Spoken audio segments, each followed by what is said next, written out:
Hello everyone. Let's try out an exam question related with the topic of coordinate geometry. So let's call it quiz number 1, and as soon as you see this question, just pause the recording, just pause the lecture, try it out and then look at the solution. So let me get started with it. 2 points have coordinates A 5, 7 and B 9, -1. The first part, find the equation of the perpendicular bisector of AB. Now I have read the first question. The first part, I'll just stop at this stage. I'll draw a realistic diagram and then I'll proceed. So there is 5, 7 and 9, -1. That means the line would be going something like this. So this is point A, which is 5, 7, and this is point B, which is 9, -1. We are interested in the equation of perpendicular bisector. First of all, write it again. 5, 7, B is 9, -1. There are two things that needs to be found. The first thing, that is, find the midpoint. So 5 plus 9 divided by 2, 7 plus -1 divided by 2, 5 plus 9 is 14, 14 over 2 is 7, and 7 minus 1 is 6, 6 over 2 is 3.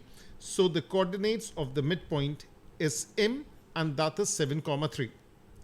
Now, what is the next thing? The next thing is finding the gradient of AB. That is 7 minus -1 divided by 5 minus 9. It's 8 upstairs in the numerator and -4 downstairs in the denominator, and this comes out to be -2. Now this exactly matches with the diagram that I've drawn over here. And first of all, as such, it's not necessary to draw the diagram. It just is better to give you a realistic feel of exactly what is happening. Now we know that the midpoint will pass, actually the perpendicular bisector will pass through the midpoint and it will be perpendicular to this. So now the gradient of this purple line, gradient of the perpendicular bisector, should be negative reciprocal of gradient of AB. That is -1 divided by -2, which comes out to be +1/2. And it will be passing through M. So the coordinates of M is 7, 3. And let me proceed with the equation of a line. I'll write y minus y1 is equals to mx minus x1. Y minus 3 is equals to half bracket x minus 7. So up till here, that is the equation of a line. You can leave it in this form because no particular form is specified. Now let's read the question again. It says, the line through C parallel to AB meets the perpendicular bisector of AB at point X. Now this is a statement that needs our attention. So let me just paste this question again over here. And let me just minimize it a bit so I can comfortably have a look at it. So now what is happening is that there is a line which is passing through C. So C is 1, 2. It is parallel to AB. That means gradient of this line should be the same thing as gradient of AB, and the gradient of AB was -2. So this line meets the perpendicular bisector of AB, which is just found over here.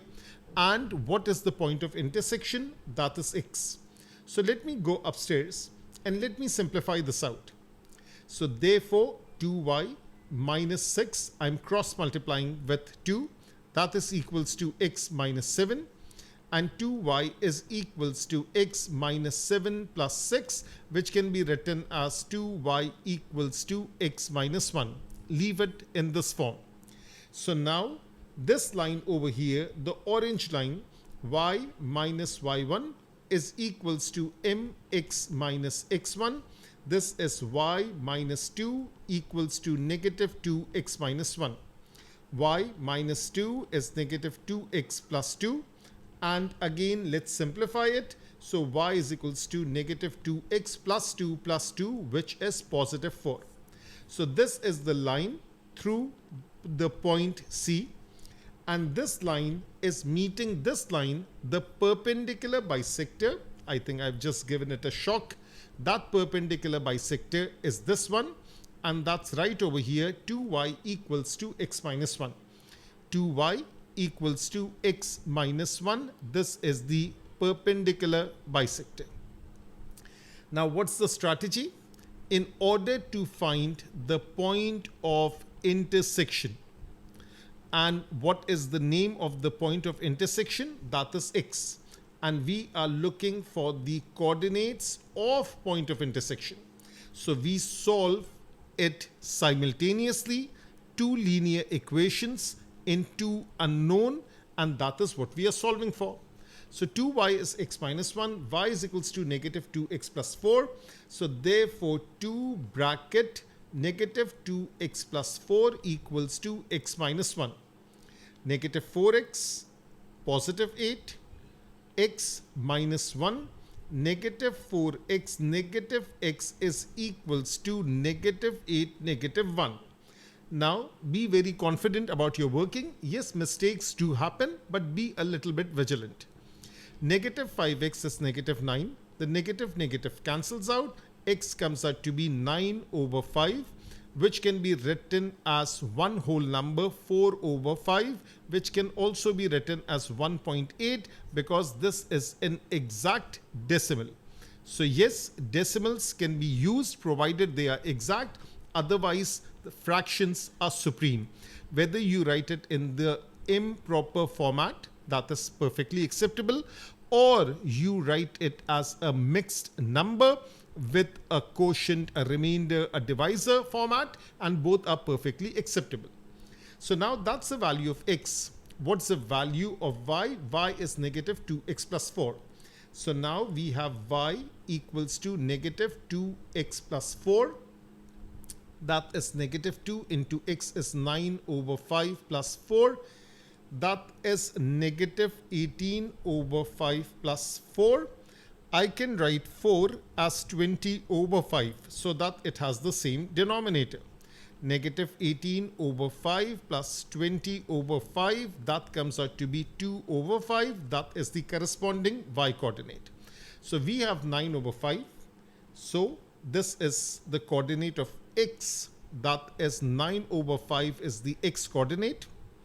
And 2 over 5 is the y coordinate. So that is what we got. We can also write it in the decimal form. This is 1.8 and this is 0.4. And now what are we interested in? We are interested in find by calculation the distance bx. B is 9 comma negative 1. So let me write it over here.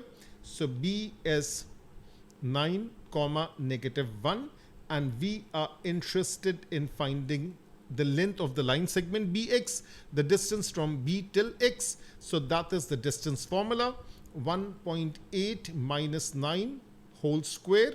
This is 0.4 minus 1 whole square, the whole thing under root. So 1.8 minus 9, how much is that? 7.2 negative whole square, and this is 1.4 whole square, square root.